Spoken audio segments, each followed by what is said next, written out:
লেখিকা প্রতীতি চৌধুরীর অপেক্ষা আর ভালোবাসার গন্তব্যে। আজ আবার শ্রাবণের একটা মেঘলা সন্ধে, ঝিরিঝিরি বৃষ্টির রাত্রি। শিয়ালদা প্ল্যাটফর্ম থেকে সৃজনী 1 বছর পর আবার পাড়ি দিতে চলেছে নর্থ বেঙ্গল।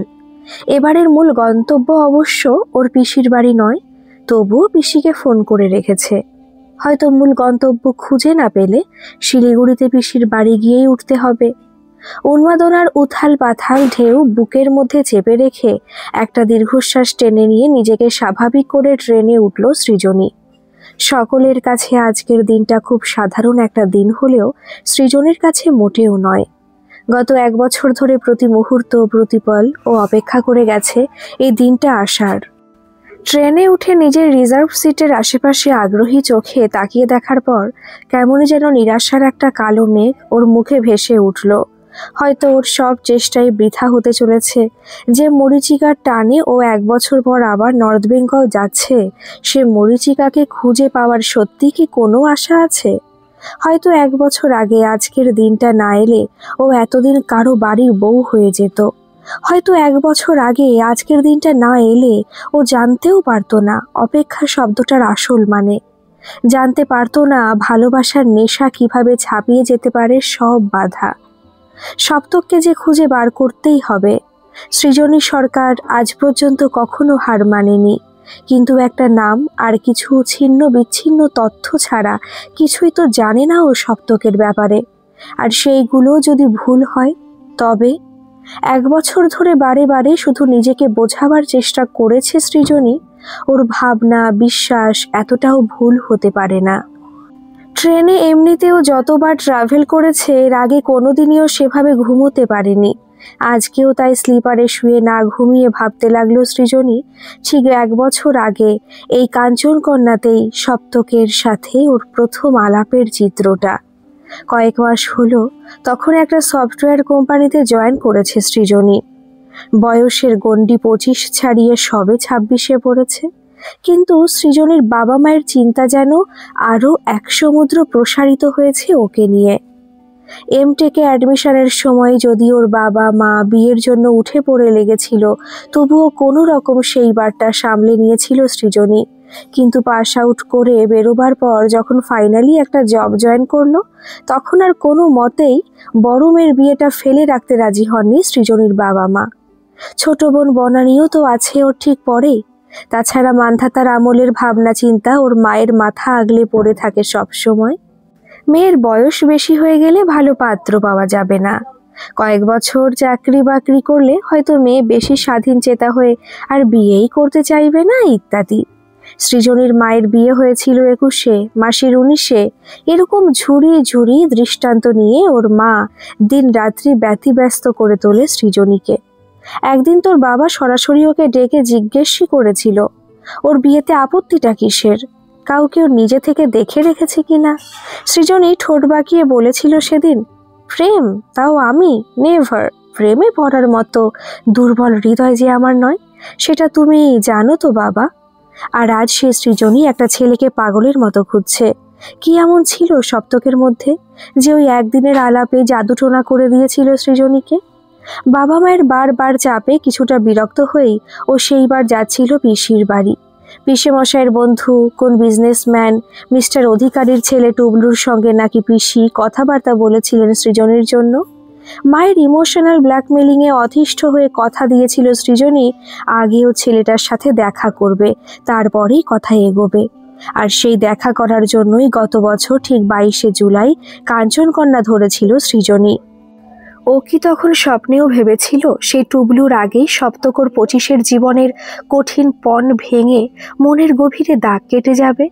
সপ্তকের প্রতিটা কথা আজও কত স্পষ্ট কানে বেজে চলেছে সৃজনীর।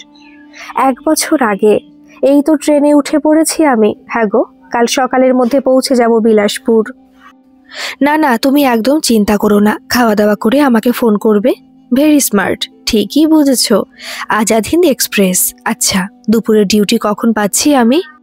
ভদ্রলোকের কথাগুলো শুনে ঠান্ডা একটা স্রোত শিরদাঁড়া বেয়ে নেমে গেল সৃজনীর। ট্রেন তখন চলতে শুরু করে দিয়েছে নিজের ফুল স্পিডে। তবে কি ও কাঞ্চনকন্যা ভেবে অন্য ট্রেনে উঠে পড়েছে? কিন্তু সেটা কি করে সম্ভব? ও তো সব চেক করে ট্রেনে উঠেছে। উইন্ডো সিটে ম্যাগাজিনে চোখ আবদ্ধ আর এক ভদ্রলোককে জিজ্ঞাসা করলো Srijani, hello, if you don't mind may I ask something? ভদ্রলোকের বয়স আনুমানিক 30 থেকে 32 হবে। ক্লিন শেভড, চুলগুলো সুন্দরভাবে জেল দিয়ে আঁচড়ানো। দেখে মনে হবে সদ্য স্নান করে বাথরুম থেকে বেরিয়েছেন। সৃজনীর দিকে তাকিয়ে ভদ্রলোক বললেন, ইয়েস প্লিজ। সৃজনী প্রথমে ট্রেনের ব্যাপারে ওর ভুল হয়েছে কিনা সেটা না জিজ্ঞাসা করতে পেরে বলল, মানে আপনি কি বাঙালি? অপরিচিত তরুণীর এরকম খাপছাড়া প্রশ্নে ভদ্রলোকের কপালে ভাঁজ দেখা গেল। রিমলেস চশমার মধ্যে থাকা পারফেক্ট ব্ল্যাক চোখ জোড়া দিয়ে সৃজনীকে প্রায় আপাদমস্তক স্ক্যান করে ভদ্রলোক সন্দিগ্ধ কণ্ঠে বললেন, হ্যাঁ কেন বলুন তো? সৃজনীও বেশ অপ্রস্তুত হয়ে গেল।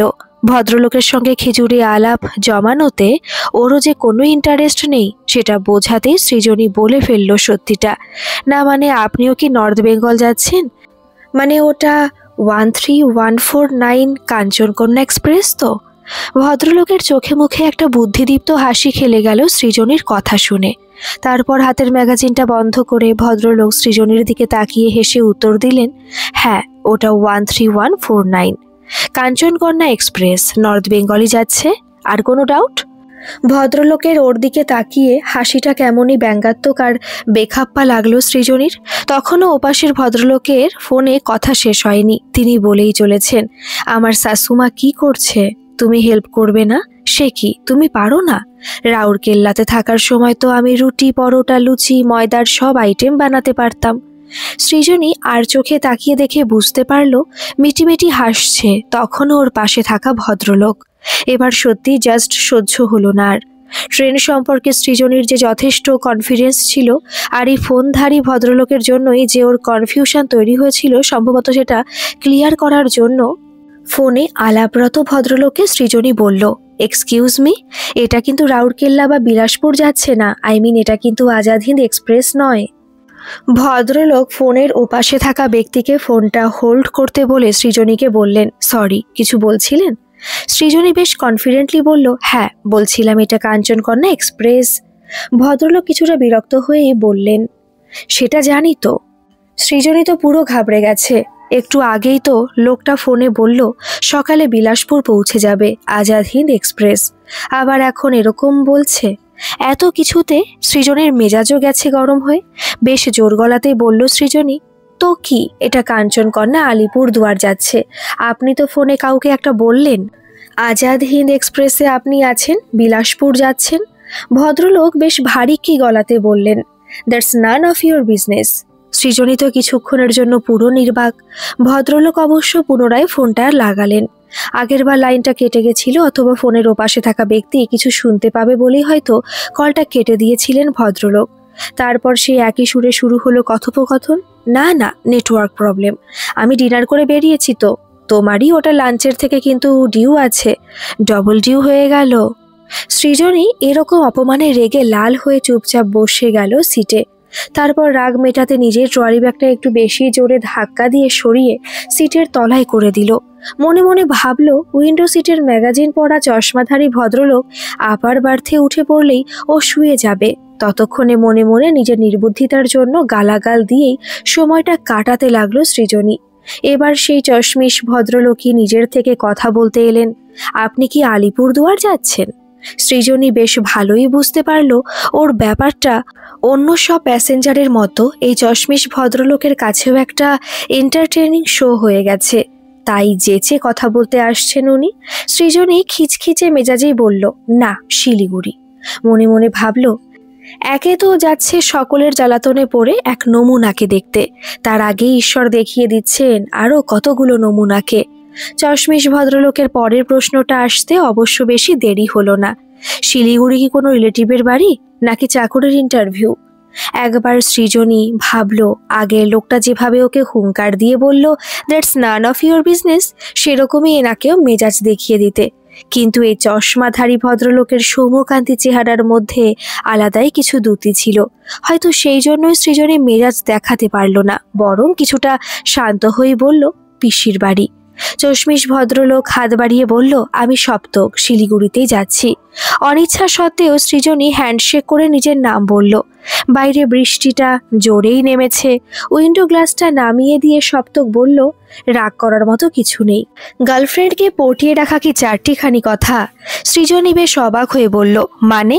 সপ্তক হেসে বলল, মানে আর কি, আপনি যে বেচারার উপর রাগ করে আপনার ব্যাগটাকে ঠেলে শাস্তি দিলেন, সে বেচারা যে কত কষ্টে তার গার্লফ্রেন্ডকে টিকিয়ে রেখেছে তা সেই জানে। সপ্তকের মুখের এক্সপ্রেশন আর কথাতে তখন রাগটা অনেকটাই প্রশমিত হয়েছে সৃজনীর। তাই হয়তো একটু হেসেই সৃজনী জিজ্ঞাসা করল, আপনি কি করে বুঝলেন যে ভদ্রলোকের গার্লফ্রেন্ড আছে? সপ্তক এবার জোরেই হাসলো, তারপর বলল, যা, এটাও আপনি বুঝতে পারেননি? ভদ্রলোক তো ওনার গার্লফ্রেন্ডের সঙ্গে বার্তালাপ করছিলেন, আর আপনি তার মাঝে বিঘ্ন ঘটালেন। রাগ তো হওয়ারই কথা। আরে আপনি শোনেননি? ওই কি যেন একটা কথা আছে যে কারো প্রেমের পথে বাধা হতে নেই। সৃজনী একটু রাগত স্বরেই বলল, আপনি এই সবগুলোকে প্রেম মনে করেন? আজকাল আর প্রেম টেম হয় না কারো, ওসব অনস্ক্রিনেই ভালো। সপ্তক যেন বলবার মতো একটা টপিক খুঁজে পেয়ে গেছে। আগের থেকে অনেক বেশি উৎসাহ নিয়ে বলল, মোটেও না, অফস্ক্রিনেও হয়। এই ধরুন শ্রাবণের রাত্রি, ঝিরিঝিরি বৃষ্টির মধ্যে দিয়ে দুরন্ত গতিতে ছুটে চলেছে একটা ট্রেন। দুজন অপরিচিত প্যাসেঞ্জার, একে অপরের সাথে আলাপচারিতা। আলাপ থেকে ভালো লাগা, পরিচয় থেকে প্রেম হতে পারে নাকি? সৃজনীর বুদ্ধিদীপ্ত দৃষ্টি যে সপ্তকের কথার অর্থ বুঝতে পেরে ক্রমশ কঠিন হচ্ছে তা বুঝতে পেরেই অল্প থামল সপ্তক। সৃজনী বেশ কঠিন গলাতে বলল, আপনি আমার সাথে ফ্লার্ট করছেন? নিজেকে সংযত করে নিয়ে সাথে সাথে ক্ষমা চেয়ে সপ্তক বলল, ধৃষ্টতা মাপ করবেন, আপনি বললেন প্রেম টেম আজকাল হয় না কারো, তাই এক্সাম্পল দেওয়ার চেষ্টা করছিলাম। সৃজনী একইভাবে কঠিন চাউনিতে সপ্তকের দিকে তাকিয়ে বলল, ধন্যবাদ। কিছুক্ষণ দুজনে নীরব। কোনো এক অজানা কারণে সৃজনীর মনে হচ্ছিল এই সপ্তক বলে ছেলেটা ততটাও খারাপ নয় যতটা রুড়ো বিহেভ ও ছেলেটার সাথে করলো। আরেকবার আর চোখে তাকিয়ে দেখল সৃজনী সপ্তকের দিকে। প্রায় ধমক দিয়ে ছেলেটার মুখ বন্ধ করার পরেও যেন ঠোঁটে আগের মতোই হাসি লেগে আছে। চোখ দুটো যেন অনেক বেশি ইনোসেন্ট, ভালোবাসায় ভরা। আজ পর্যন্ত কোনো ছেলের সাথে আলাপ করার আগ্রহ যায়নি সৃজনীর। স্কুল বা কলেজ লাইফে কিও কম ছেলের প্রপোজাল পেয়েছিল? সৃজনীর ছোট্টবেলার ফ্রেন্ড সঞ্চারীর সাথে ঘটা ঘটনাটার পর থেকেই যেন ছেলেদের প্রতি শুধু ঘৃণা আর তীব্র অবিশ্বাস তৈরি হয়েছে ওর মধ্যে। তারপর প্রতিদিনের খবরের কাগজে যখন প্রেমে প্রতারণা, আত্মহত্যা, শ্লীলতাহানির ঘটনাগুলো শোনে, তখন ওর মনে হয় পুরুষ মানেই একই রকম, কিন্তু সপ্তককে যেন ওর সত্যি অন্যরকম লাগছিল। হয়তো এতটা ধমক দিয়ে কথা বলাটা ওর উচিত হয়নি ভেবেই আবার নিজের থেকেই বলল সৃজনী, আচ্ছা আপনার কেন মনে হলো ভদ্রলোক গার্লফ্রেন্ডের সঙ্গে কথা বলছে? মিথ্যে বলে চিটিং তো বউয়ের সাথেও করে অনেকে। মিথ্যে মানেই গার্লফ্রেন্ডকে বলছে, এমন ভাবাটা কি যুক্তিযুক্ত? সৃজনীর দিকে ঘুরে সপ্তক হেসে বলল, আপনি মনে হয় শুধু আজাদ হিন্দ এক্সপ্রেস আর বিলাসপুরটুকুই শুনেছিলেন। দুপুরের ভিউ, লাঞ্চের ডিউ, ডবল ডিউ এগুলো শোনেননি? সৃজনী জিজ্ঞাসু চোখে বলল, এগুলোর আবার কি মানে? সপ্তক হেসে বলল, ইস, এগুলো বোঝেন না আপনি? বউয়ের কাছে কি আর এসব ডিউ রেখে আসতেন ভদ্রলোক? গার্লফ্রেন্ড বলে ডিউতে এত ইন্টারেস্টেড। সৃজনী ব্যাপারটা মোটামুটি অনুমান করে নিয়েই ভাবল, এই সপ্তক বলে ছেলেটা আচ্ছা তো কিছুই মুখে বলতে আটকায় না নাকি? যদিও তাতে না দমে সৃজনী বলল, আপনার মনে হচ্ছে এক্সপিরিয়েন্স আছে ভালো, তা কতদিন বিয়ে করেছেন? সপ্তক লাজুক হাসিতে বলল, সে আর হলো কোথায়, বিয়ে করার সৌভাগ্য কি আর আমাদের সবার হয়? গার্লফ্রেন্ডের বিয়ের ভোজ খেয়ে খেয়েই অর্ধেক জীবন কেটে গেল। সৃজনী সপ্তকের সেন্স অফ হিউমার দেখে হাসতে হাসতে বলল, প্রেম পর্ব কি প্রাইমারিতে পড়ার সময় থেকে শুরু করেছিলেন? সপ্তক সিরিয়াস মুডে বলল, কি করে জানলেন আপনি? তখন যদি কেউ বলে দিত বিয়ের জন্য ছেলেকে মেয়ের চেয়ে বড় হওয়া বাধ্যতামূলক নয়, তাহলে কি আর ম্যাডাম আর আমার প্রেমটা বিফলে যেত? ফার্স্ট ক্রাশ বলে কথা। সৃজনী তো সপ্তকের কথা যত শুনছে ততই হেসে পাগল হয়ে যাচ্ছে। ও আগেও অনেকবার শুনেছে প্রথম দেখাতেও ভালো লাগা তৈরি হয়, কিন্তু জীবনের 25টা বসন্ত পেরিয়ে এমন কোনো ছেলে আসেনি যাকে দেখলে ওর প্রাণ খুলে কথা বলতে ইচ্ছা করে, হাসতে ইচ্ছা করে। বরং সৃজনের তীব্র পুরুষ বিদ্বেষী মনোভাবের জন্য ওকে কলেজের সবাই নারীবাদী বলেই ডাকতো। নানা রকম কথার মাঝেই সৃজনী জিজ্ঞাসা করলো সপ্তককে, আচ্ছা আপনি ভালোবাসাতে বিশ্বাস করেন বলুন? সপ্তক বেশ দৃঢ়ভাবে বলল, অবশ্যই, ভালোবাসা শব্দটার অস্তিত্ব আছে বলেই আজও সবকিছু এত সুন্দর। জানেন, ছোট্টবেলাতে আমার মা মারা যায়। বাবাই আমার কাছে আমার মা আর বাবা দুটোই। বাবার কাছ থেকেই আমি বুঝেছি ভালোবাসার মানে। ভালোবাসার মানুষ চলে যাওয়ার পরেও তাকে কত সযত্নে বুকের মধ্যে লালিত করা যায়। আমার বাবা কখনো আমার কাছে মায়ের কথা বলতেন না, কিন্তু বড় হওয়ার সাথে সাথে আমি অনুভব করেছি উনি আজও আমার মাকে কতটা মিস করেন। সপ্তকের এইভাবে নিজের মায়ের মৃত্যুর কথাটা বলাতে সৃজনী কিছুটা অপ্রস্তুতেই পড়েই বলল, সরি, কিছু মনে করবেন না, আসলে আমি ওইভাবে বলতে চাইনি ব্যাপারটা। সপ্তক প্রসঙ্গটা স্বাভাবিক করতে বলল, না না, ইটস ওকে। আপনি জানতে চাইলেন ভালোবাসার ব্যাপারে বিশ্বাস করি কিনা, তাই বললাম। সৃজনীর বারবার মনে হচ্ছিল সপ্তক যেন ওর খুব কাছের কেউ, যাকে ওর মনের মধ্যে হওয়া দোলাচলের সবটা নির্দ্বিধায় বলা যায়। হয়তো সেই জন্যই শুরুটা করলো সৃজনী। জানেন, আমি কোনো ছেলেকে সেইভাবে বিশ্বাসই করতে পারি না। মানে ওই ভালোবাসা, প্রেম, ওইগুলো আসা পর্যন্ত ভাবনা গড়াবার সুযোগই পাইনি।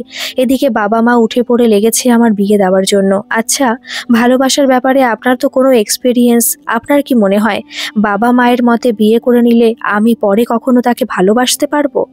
সপ্তক সৃজনীর কাজল টানা চোখ দুটোর দিকে তাকিয়ে রইল একটুক্ষণ, তারপর হেসে বলল, ভালোবাসার জন্য তো একটা মুহূর্তই যথেষ্ট, আবার অনেক সময় একটা জীবনও কম পড়ে যায় ভালোবাসার জন্য। প্রেম কি আর বলে কয়ে আসে?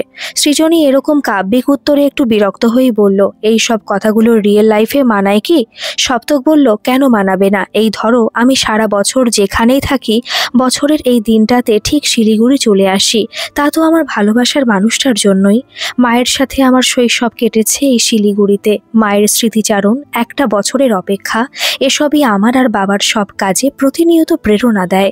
জানেন তো, ভালোবাসা এরকমই, ভালোবাসাতে অপেক্ষা শব্দটাও বড় মধুর শোনায়।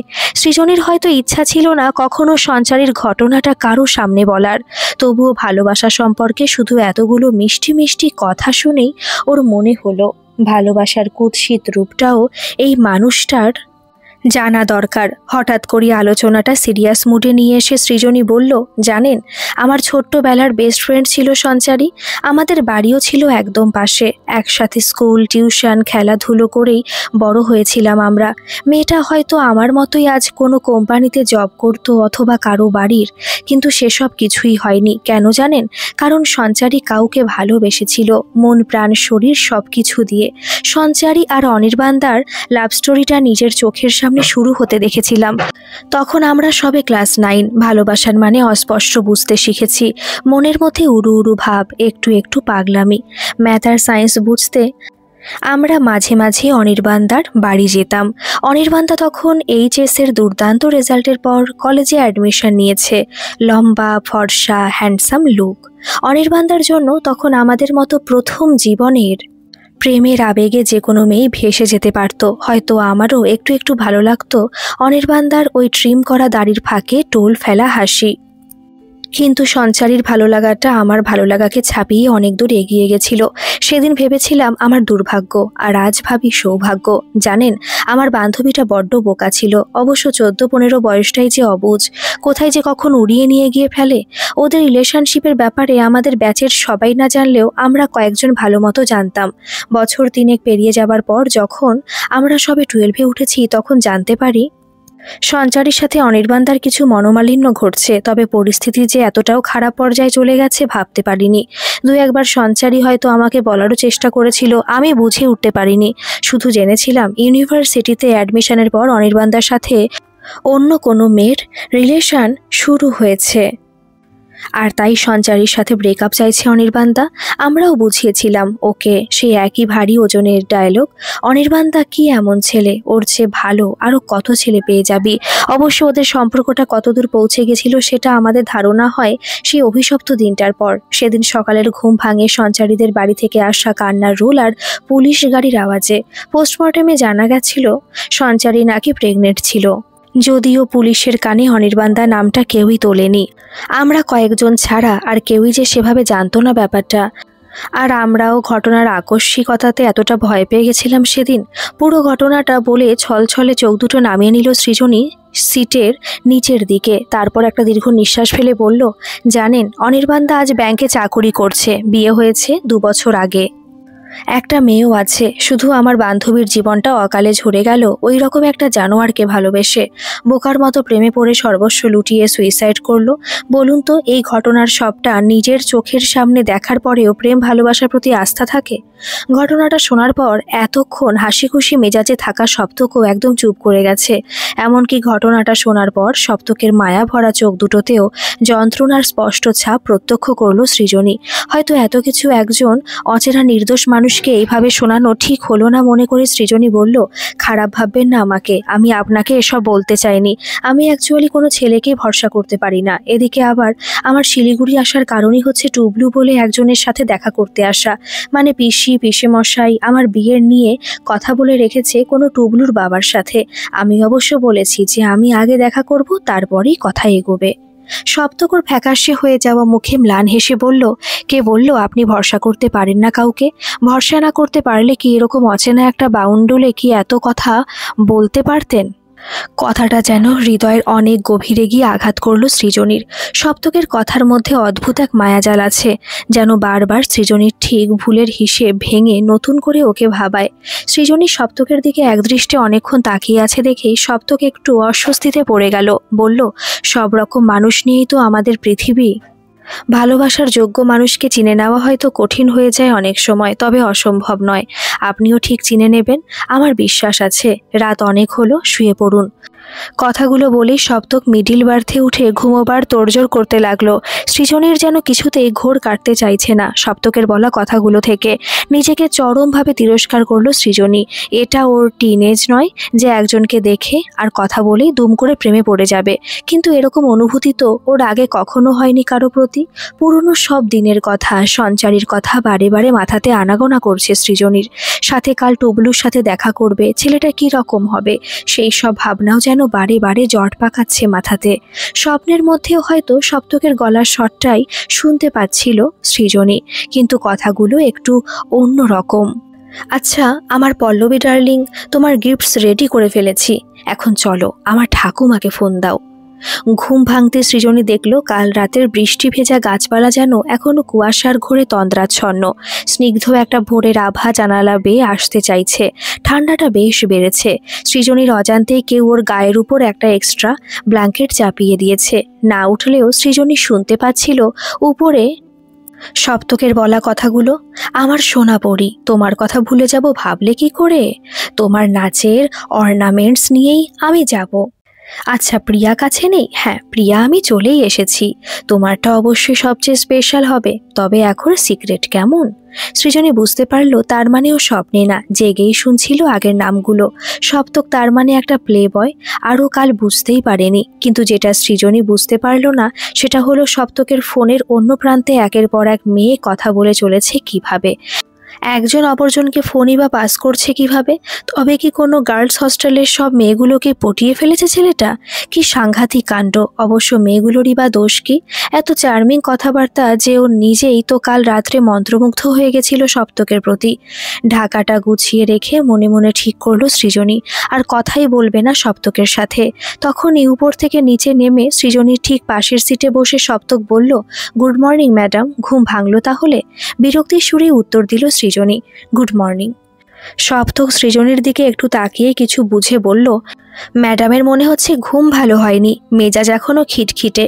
সৃজনী মুখ বাঁকিয়ে বলল, আপনার তো ভালোই ঘুম হয়েছে মনে হচ্ছে। সকাল থেকে এনার্জি ফুল লেভেলে, পল্লবী প্রিয়া একের পর এক শুরু হয়ে গেছে তাই। সপ্তকর মুখটা সৃজনীর কানের একটু বেশি কাছে নিয়ে এসে বলল, তা ম্যাডামের কি তাতে জ্বলন হচ্ছে?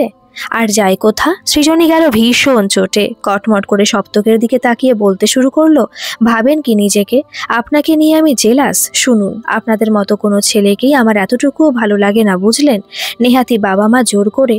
এতটা পর্যন্ত বলে থেমে গেল সৃজনী। সপ্তক বেশ বুঝতে পারছে সৃজনী মনে মনে নিজের আর টুবলুর পরিবারের 7 পুরুষকে গালাগাল দিয়ে উদ্ধার করছে। ততক্ষণে নিউ জলপাইগুড়ি স্টেশনে এসে ট্রেন থেমেছে। মিনিট 15-র মতো দাঁড়ায় এখানে ট্রেনটা। কয়েকজন হকার চা নিয়ে উঠতেই সপ্তক বলল, চা খাবেন? রাগ কমবে তাহলে। সৃজনীর ইচ্ছা করছিল দুমদাম কয়েকটা কিল সপ্তকের পিঠে বসিয়ে দিতে। নেহাতি ট্রেনে তখন ভিড় বেড়েছে। অনেকেই ওদের দুজনের দিকে তাকিয়ে সৃজনীর নাকের ফুলে ওঠা পাটার দিকে চেয়ে রাগের কারণ অনুমান করার চেষ্টা করছে ভেবে চুপচাপ রইল। একটু পরে চায়ে চুমুক দিয়ে আবার সপ্তক শুরু করলো, আমি ভাবছিলাম বেচারা টুবলুর কথা। এরকম দোষী, রাগী, বদমেজাজি মেয়ে, যার মধ্যে কিনা ভালোবাসার ছিটেফোঁটাও নেই, তার সাথে সারাটা জীবন এক ছাদের তলাতে থাকা। জোর করে ধমক দিয়ে সৃজনী বলল, that's none of your business. কাল রাত্রের লোকটা ওদের সামনের আপার বার্থে আজকে সকালেও ফোনে কার সাথে চুপু চুপু প্রেমালাপ করছিল। সেও ভয় পেয়ে চমকে উঠে তাকিয়েছে সৃজনীর দিকে। সপ্তক আস্তে করে বলল, এত জোরে ধমক দেবেন না, লোকে আপনার উঠবি ভেবে ফেলবে আমাকে। সৃজনী ভ্রু দুটো কুচকোতেই সপ্তক বলল, হাজবেন্ড আর বয়ফ্রেন্ড এই দুটো অবলা জীবের উপরেই তো নারীর যত অত্যাচার, সে আর কি কেউ জানে না? সৃজনী দেখল এর সাথে অতিরিক্ত কথা বলা মানে বিপদ। কথাতে এই সপ্তককে পারা যাবে না, তাই চুপচাপই রইল। একটু পরে সিটের পাশে গুছিয়ে রাখা ঢাকাটা সপ্তক নিজের ব্যাগের মধ্যে ভরে রাখলো। এদিকে নামবার সময়ও হয়ে গেছে। সপ্তককে খারাপ জেনেও যেন ওকে বিদায় জানাতে ইচ্ছা করছে না সৃজনীর। কখনো না হওয়া একটা সূক্ষ্ম যন্ত্রণা অনুভব করছেও নিজের বুকের গভীরে। সপ্তকের উপর হওয়া রাগটাও যেন এই কয়েক মুহূর্তেই উবে গেছে। সৃজনী নিজের থেকেই বলল, sorry and thanks for the blanket. Saptak হাসি হাসি সুরে বলল, ওয়েলকাম ম্যাডাম। যদিও গুড বাই বলার সময় হয়ে এলো, তবুও যদি চান তো বিয়ের ইনভিটেশন পাঠাতে পারেন, মানে ইচ্ছা গেলে কন্ট্যাক্ট নম্বর। এতটাও ডাইরেক্টলি এরকম প্রস্তাব আশা করেনি সৃজনী, তাই নিজের অনুভূতি নিয়ন্ত্রণ করে সপ্তকে কথাটা সম্পূর্ণ না করতে দিয়েই বলল, না, তার কোনো দরকার নেই। নাম্বার ঠিক একটু আগে সপ্তকের আরেকটা ফোন এলো। সপ্তক বেশ মিষ্টি গলাতে বলল, গুড মর্নিং ঠাকুমা, একটু আগে প্রিয়ার কাছে তোমার খোঁজ নিচ্ছিলাম। হ্যাঁ ঠাকুমা, তোমার ডল আর চকলেট রেডি আছে আমার কাছে। এবার সৃজনীর একটু সন্দেহ লাগলো, ডল আর চকলেট তো বাচ্চা মেয়ের জন্যই নিয়ে যায়, তবে কি এই সপ্তক বাচ্চা মেয়েদের সাথে প্রেম করছে? ফোনটা রেখে হাসি হাসি মুখে সপ্তক বলল, প্রিয়া, পল্লবী, সুমনা, কাজল, কাকলি, ওরা সবাই আমাদের অরফ্যানেজে থাকে। ওদের দেখাশোনার লোক আছে, বাবার আমিও মাঝে মাঝে আসি। সৃজনী চুপচাপ তাকিয়ে আছে সপ্তকের মুখের দিকে। সপ্তক একটু থেমে বলল, 23শে জুলাই আসলে মায়ের জন্মদিন, আমাদের অরফ্যানেজের প্রতিষ্ঠা দিবস, তাই আমরা যেখানেই থাকি এই দিন ঠিক শিলিগুড়ি পৌঁছে যাই। কাঞ্চনকন্যা থেকে নেমে প্ল্যাটফর্ম পেরিয়ে ভিড় আর কোলাহলের মাঝে ওদের দুজনের রাস্তা ভাগ হবার আগে সপ্তক শেষবারের জন্য সৃজনীর কানের কাছে মুখ রেখে চুপি চুপি বলল, ভালোবাসাতে অপেক্ষা থাকে, ভালোবাসার সাথে ফের দেখা হওয়ার। 1 বছর পর শিলিগুড়ি জাংশনে নামতেই সপ্তকের শেষ কথাটা যেন সৃজনীর কানে কেউ আরেকবার বলে দিল। ঝিরিঝিরি বৃষ্টি পড়েই চলেছে সকাল থেকে। নিম্নচাপের পূর্বাভাস অবশ্য আগেই দিয়েছিল আবহাওয়া দপ্তর। ভালোবাসা কি আর খারাপ ভালো আবহাওয়া মেনে চলতে শেখে? ছাতাটা মেলে রাস্তার দিকে পা বাড়ালো সৃজনী। অনেক কষ্টে এক কলিগের কাছে শিলিগুড়ির একটা অরফ্যানেজ হোমের সন্ধান পেলেও কোনো সপ্তককেও সোশ্যাল নেটওয়ার্কে খুঁজে পায়নি। সপ্তকের কাছেও শুনেছিল প্রতি বছরের দিনটাতে ও ঠিক শিলিগুড়ি আসে, আর ওর সাথে দেখা হওয়ার সেই ক্ষীণ আশাটুকু নিয়েই আজ এসেছে সৃজনী। গত বছর পিসির বাড়ি যাওয়ার সময় সৃজনী ভেবেছিল টুবলু কেমন হবে, অনির্বাণতার মতো স্বার্থপর বেঈমান কোনো ছেলে, নাকি সপ্তকের মতো সদা হাস্য অন্যকে খুশি রাখার মতো কোনো ছেলে। ফাইনালি টুবলুকে না দেখে সৃজনী সিদ্ধান্ত নিয়েছিল অত বড় বিজনেসম্যানের ছেলে বকাটে লম্পট চরিত্রেরই হবে। তাছাড়া ওর মন যখন সপ্তকের মতো কাউকে খুঁজছে, তখন সপ্তককে কেন নয়? সৃজনীর আর তেমন উৎসাহ বা ইচ্ছা কোনোটাই ছিল না টুবলুর সাথে দেখা করার। পিসি আর পিসেমশাইকে জানিয়েছিল সৃজনী শি লাভস সামওয়ান। অবশ্য অনেক চেষ্টা করে পিসিরা ওর কাছ থেকে যখন সে ভালোবাসার নাম বা অন্য কিছুই জানতে পারেনি তখন ধরে নিয়েছিল সৃজনী প্রতিবারের মতো বিয়ে না করার জন্য এবারও কিছু মিথ্যে বাহানা বানাচ্ছে। তবু টুবলুর সাথে দেখা করা ওর আর হয়নি। টুবলু নাকি সৃজনীর সাথে দেখা করার জন্য একটা দিনও তার ব্যস্ত শিডিউল থেকে খরচ করতে পারেনি। সৃজনীকে বোঝাবার চেষ্টা করেছিল ওর পিসি। মিস্টার অধিকারীর অতগুলো rice mill, steel plant, cold স্টোরেজের দেখাশোনা টুবলুকে একাকেই তো করতে হয়, তাই হয়তো কোনো কাজে আটকে গেছে। এইবার আর আসার সময় হয়নি। না হলে টুবলু খুব ভালো ছেলে, প্রতিবার শিলিগুড়ি এলেই আমাদের বাড়ি আসে। আমার হাতের পোলাও পায়েস খেতে ভীষণ ভালোবাসে ছেলেটা। যা হয়েছে ভালোই হয়েছে মনে করলেও টুবলুর সাথে দেখা করার ঝামেলা থেকে নিষ্কৃতি পাবার জন্য সৃজনী মুখে বলেছিল, যে ছেলের একবার আমার সাথে কথা বলবার টাইম নেই তার বিয়ে করে কি হবে। পিসেমশাই সেদিন যখন চিন্তা করছিলেন টুবলু কেন সৃজনীর সাথে দেখা করতে এলো না, তখনই সৃজনী অলরেডি ওই সব টুবলু টাবলুর সাথে সাক্ষাৎ করার চিন্তা সম্পূর্ণ বিসর্জন দিয়ে সপ্তকে খুঁজে বার করার পণ নিয়ে ফেলেছে। বেশ কয়েকজনকে জিজ্ঞাসা করার পর অবশেষে একটা গাড়ি সৃজনীকে নামিয়ে দিয়ে গেল শতরূপা অরফ্যানেজে।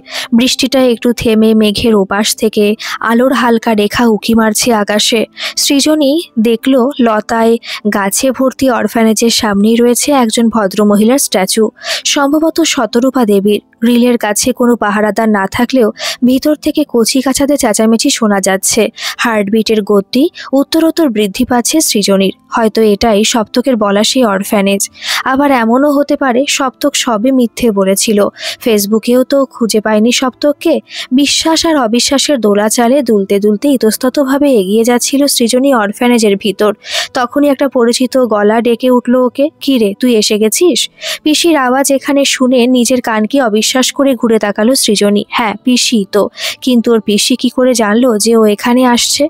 আর কিছু জিজ্ঞাসা করার আগে পিসি নিজের থেকে উত্তর দিল, "টুবলু বলল তুই নাকি এখানেই এসে ওর সাথে দেখা করবি প্রথম। আমরাও যেন এখানেই চলে আসি। আসলে প্রতি বছরের মতো এবারও অনুষ্ঠান আছে তো। সব বার তো আর আসা হয় না আমাদের।" সৃজনীর মাথাতে তো সব তালগোল পাকিয়ে গেছে। টুবলুর সাথে তো সৃজনীর জন্মেও দেখা হয়নি, সে জানলো কি করে যে ও আজ এখানে আসবে? তবে কি সপ্তক বলেছে? সপ্তকেরও তো জানার কথা নয়। সপ্তকের সাথে তো আর কোনোভাবে যোগাযোগ করতে পারেনি সৃজনী। আরও বেশি কিছু ভাবার আগেই বৃষ্টিটা আবার শুরু হলো। সৃজনীকে নিয়ে অরফ্যানেজের বিল্ডিংয়ে ঢুকলেন পিসিমণি। পিসিমশাই পরিচয় করিয়ে দিলেন ওনার বন্ধু মিস্টার অশোক অধিকারীর সঙ্গে। কিন্তু সৃজনীর চোখ যে খুঁজে চলেছে সপ্তককে। ওর হৃদয়ের গতি যেন রুদ্ধ হয়ে আসছে ক্রমশ। সমস্ত শ্বাস প্রশ্বাস একত্রিত হয়ে জানতে চাইছে টুবলুই কি সপ্তক? বাচ্চাগুলো ঠিক একে অপরকে ওই নামগুলো ধরে ডাকছে, প্রিয়া, পল্লবী, কাকলি, কাজল, সুমনা, পরি, রিম্পা। সপ্তক তবে কোথায়? না, এর চেয়ে বেশি অপেক্ষা করালে যে সৃজনী জ্ঞান হারাতো অথবা রেগে গিয়ে নিজে নিয়ন্ত্রণ হারিয়ে ফেলতো সেটা ভালো করে জানা ছিল টুবলুর ওরফে সপ্তকের।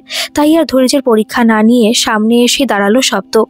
কি কাঞ্চনকন্যাতে উঠতে এবার আর কোনো ভুল হয়নি তো? সেই একই মায়াবী হাসি, বুদ্ধিদীপ্ত চোখ।